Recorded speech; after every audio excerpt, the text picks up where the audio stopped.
नमस्कार मित्रों। दिव्य भारतीय ज्योतिष शास्त्र के मर्म तत्व का ज्ञान प्रदान करने वाले आपके अपने चैनल और संस्थान दिव्य ज्ञान दृष्टि और एस्ट्रो डिवाइन विजन में मैं आपका हार्दिक अभिनंदन करता हूं। दोस्तों, राहु जो एक छाया ग्रह है, उसका जन्म कुंडली में जो दो स्थान होता है वो सर्वश्रेष्ठ माना गया है। अगर हम भौतिक दृष्टि, भौतिक जीवन, भौतिक उपलब्धियों और भौतिक सुखों और आनंद की बात करें तो तीसरा हाउस, थर्ड हाउस जो है वो राहु का सर्वश्रेष्ठ हाउस है। परंतु यदि हम आत्मिक, आध्यात्मिक और आत्म उद्धार से संबंधित, मोक्ष से संबंधित अर्थात आध्यात्मिक दृष्टिकोण से संबंधित राहु की सर्वश्रेष्ठ स्थिति जन्म कुंडली में हम जानना चाहते हैं तो वो स्थिति राहु का जन्म कुंडली के छठा भाव अर्थात षष्ठम भाव में, रोग रिपु ऋण के भाव में विद्यमान होना या बैठना माना जाता है। दोस्तों, यदि किसी जातक की कुंडली में राहु छठवें भाव में बैठा है तो ऐसा जातक सर्वारिष्ट निवारक प्रभाव को जीवन पर्यंत महसूस करता है, अर्थात उसके जीवन के सारे कष्ट, आपदा और विपत्तियों का नाश होता है। दोस्तों, और सदैव उन पे ईश्वर की कृपा बनी रहती है।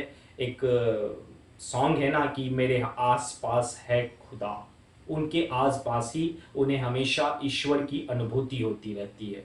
उन्हें हमेशा लगता है कि जब जब कोई संकट, विपदा, आपदा या विषम परिस्थिति उसकी जिंदगी में आई है तो कहीं ना कहीं, किसी ना किसी रूप में, किसी ना किसी माध्यम से, किसी ना किसी निमित्त होके ईश्वर उनकी सहायता कर रहा है। ऐसे व्यक्ति आमतौर पर निरोगी होते हैं, दीर्घायु होते हैं। ऐसे व्यक्ति बहुत बहादुर होते हैं और साहसिक और बड़े बड़े कार्यों को जीवन में अंजाम देने वाले होते हैं।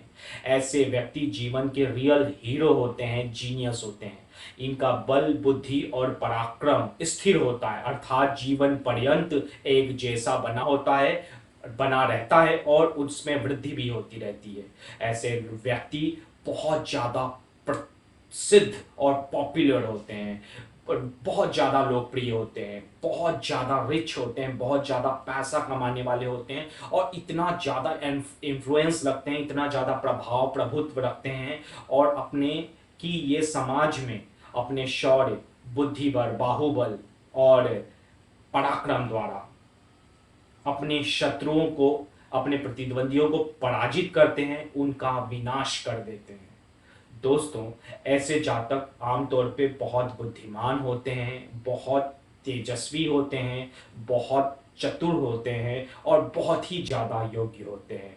ऐसे जातकों में पराक्रम और जिसको बोलना चाहिए शौर्य, कूट कूट कर भरा होता है। इसीलिए मैं बोला ना दोस्तों कि ये रियल लाइफ के हीरो होते हैं।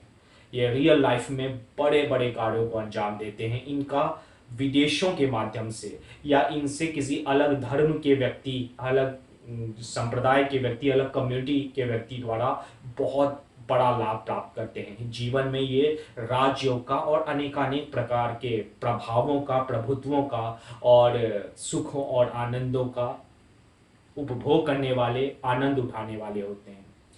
बहुत बार देखा गया है कि ऐसे जातकों का या तो कारोबारी संबंध विदेश से होता है या फिर ये स्वयं जीवन पर्यंत विदेश में निवास करते हैं, अपने जन्म स्थान से बाहर निवास करते हैं।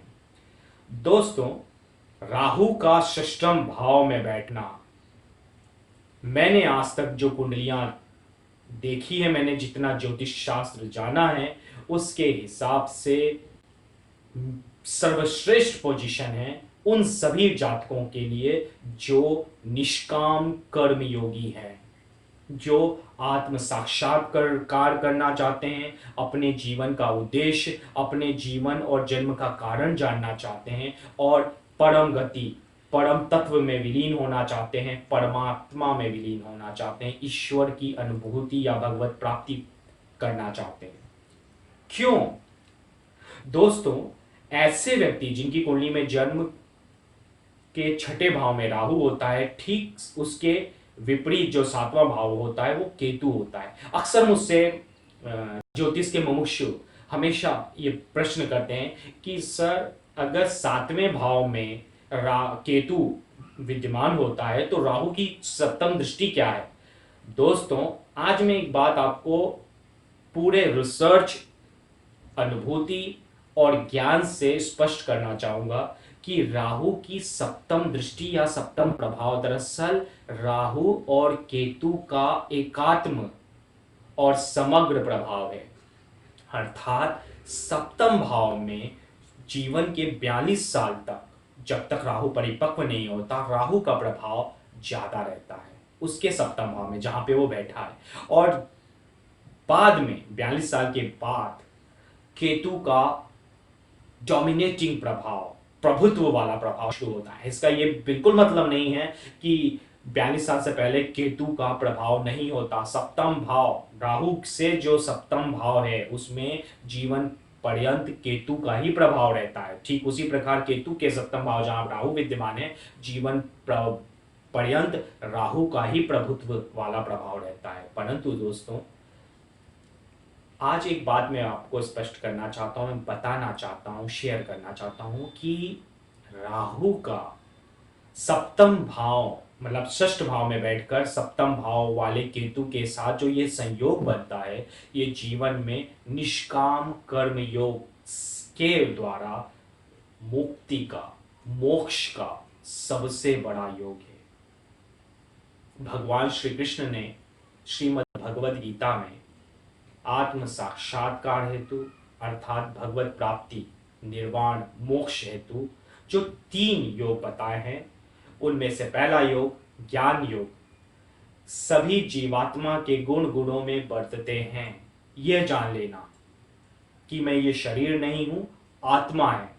इसको अपनी सूक्ष्म बुद्धि द्वारा जान लेना कि इस शरीर से बाहर मेरा जो अस्तित्व है वही वास्तविक अस्तित्व है और ये जो जीवन है या ये जो संसार है स्वप्न मात्र है।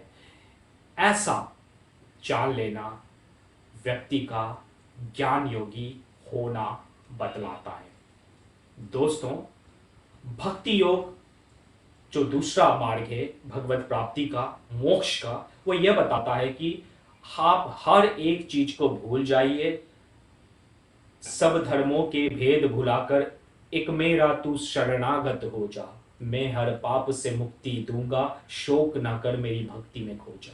सब दुनिया के भेद, सब दुनिया के कारण प्रकार सब कुछ भुला के एक भगवान की शरण में चले जाना, एक ईश्वर को पाने की उत्कंठा और गहरी भक्ति भाव से उनकी आराधना करना, उनको समर्पित हो जाना, इसी को भक्ति कहा जाता है। इसके भी बहुत रूप हैं, ये बहुत बड़ा विषय है लेकिन है बहुत सरल मगर गहन। और अंतिम मार्ग जो होता है मोक्ष प्राप्ति का, भगवत प्राप्ति का, आत्म साक्षात्कार का, आत्म उद्धार का, वह मार्ग होता है निष्काम कर्म योग। तू जो भी कर्म करता है और जो भी तेरे से कोई भी जो जीवन में एक्ट होते हैं, उन सभी का कारण, कर्ता और कारक तू ईश्वर को मान। तू जो भी करता जा उसे ईश्वर को ही समर्पित करता जा। ईश्वर ये मान कि मैं तो सिर्फ निमित्त मात्र हूं, सब कुछ करने वाला, सब कुछ कराने वाला, सब चीजों का कारण और कर्ता, सभी चीज ईश्वर स्वयं है, मैं कुछ नहीं हूं। इस भाव को जो साधक अपनी साधना द्वारा, अपनी योग द्वारा साधित कर लेता है, वो व्यक्ति जीवन में मोक्ष प्राप्त करता है। दोस्तों, राहु का छठवें भाव में बैठना और यदि इस भाव में बुध या गुरु जैसे ग्रह बैठे हों या फिर 12वें भाव में बुध या गुरु जैसे ग्रह बैठे हों या इन दोनों भावों में से किसी एक भाव में भी पंचम लॉर्ड अर्थात पंचम भाव के स्वामी या 12वें भाव के स्वामी इन ग्रहों के साथ बैठे हों, दोनों स्थितियों में, तो ऐसा व्यक्ति अपने जीवन में अति उच्च आध्यात्मिक उपलब्धियां और आध्यात्मिक पद को निश्चित तौर पर प्राप्त करता है और मोक्ष को भी प्राप्त करने का उत्तराधिकारी बन जाता है। दोस्तों, ऐसा जातक जन्म जन्मांतर के चक्र से निकलकर उस परम ऊर्जा के स्रोत, उस परम जीवन के स्रोत, उस परम आनंद के स्रोत सच्चिदानंद घन परमात्मा का अंश बन जाता है। दोस्तों, इसलिए ही ये जातक अपने जीवन में जब बाल्यावस्था में होता है तो अपने आसपास ईश्वर की अनुभूति हमेशा पाता है, क्योंकि इसका जीवन बड़ा विषम होता है, आपदाओं, संकटों, विषम परिस्थितियों से भरा होता है और विपत्ति महापुरुषों की पाठशाला बनती है। ये महापुरुष इसी विपत्ति से पलते हैं, इसी विपत्ति में पलते हैं और इसी विपत्ति से अपने ज्ञान द्वारा, क्योंकि बहुत ज्ञानी होते हैं, बहुत बुद्धिमान होते हैं, बहुत बहादुर होते हैं, बहुत पराक्रमी होते हैं, बहुत योग्य, दक्ष और हीरोइज्म वाले होते हैं और इसी कारण से ये लोग इन विपरीत परिस्थितियों का सामना करते हैं बड़ी दृढ़ता से, निडर होके, और इससे बाहर निकल के अपने भाग्य के विधाता बनते हैं। इन्हें बचपन में ये लगता है कि सारी संकट, सारी परेशानियां मेरे साथ ही क्यों हो रही हैं, और इन सारी परिस्थितियों से जूझते हुए, इनके कारण, इनके रहस्य को सुलझाते हुए, जीवन के गहन जो जीवन की गति है उसके सूक्ष्म भाव को समझते हुए, उसके मर्म को समझते हुए, मर्म तत्व का ज्ञान प्राप्त करते हुए ये अपने जीवन में अनायास, न जानते हुए भी उस भगवत मार्ग की ओर बढ़ते चले जाते हैं।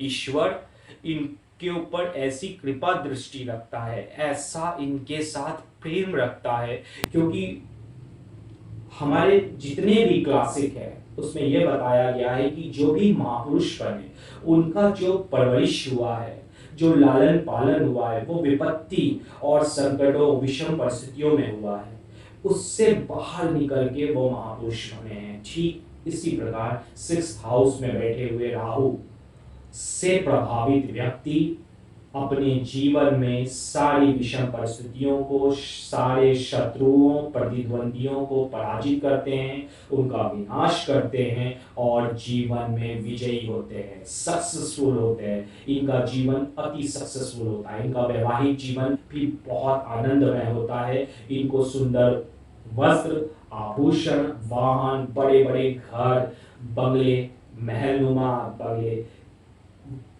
चमचमाती गाड़ियां और जीवन के हर प्रकार के भौतिक सुख सब कुछ मिलते हैं।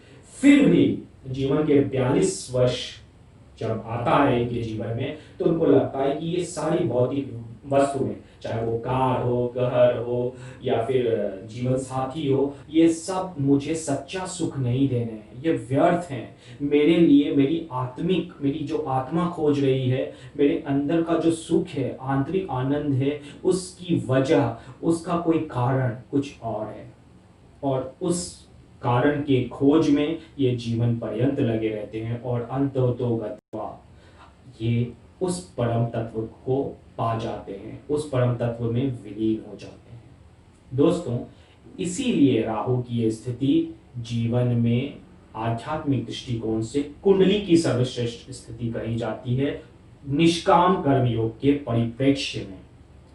दोस्तों, हालांकि ये बातें स्वास्थ्य की दृष्टि से अच्छी नहीं है।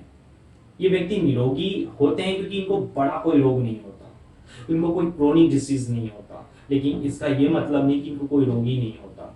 इनको सांस से संबंधित, कफ से संबंधित, फेफड़ों, लंग्स से संबंधित, पेट से संबंधित और सबसे ज्यादा अस्थियों, हड्डियों से संबंधित प्रॉब्लम्स निश्चित तौर पे होते हैं। आर्थराइटिस, गठिया, ये सब जो प्रॉब्लम है इनको जीवन के 30 साल की उम्र के बाद होने की संभावनाएं प्रबल रहती हैं और इनका इलाज एलोपैथी के साथ इनको आयुर्वेदिक और नेचुरोपैथी करना बहुत आवश्यक होता है।